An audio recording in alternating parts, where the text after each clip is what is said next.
How to standard transfer money from Cash App to bank account. Hello everyone, I am Bishaka and welcome to our channel. I will take you through the step-by-step process on how to standard transfer money from Cash App to bank account. Now, let's get right into the tutorial.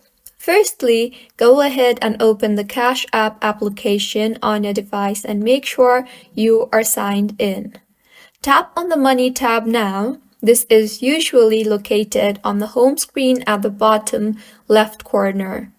It displays your current Cash App balance. Now, select the Cash Out option. Look for the Cash Out button, which might be displayed directly on the Money tab or accessible through another menu option. Enter the amount. Choose how much money you want to transfer from your Cash App balance to your bank account and further pick your speed. Cash App offers 2 transfer speeds. Now, select the deposit bank. Choose the bank account you want to transfer the money to.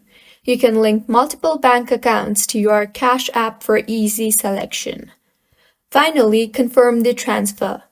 Review the transfer details that includes your amount, speed, destination bank, and further confirm the transaction using your PIN or Touch ID depending on your device. So, this is how you can standard transfer money from Cash App to bank account. If you find this tutorial helpful, please like the video and do subscribe to our channel for more contents like this. Thank you for staying with us until the end.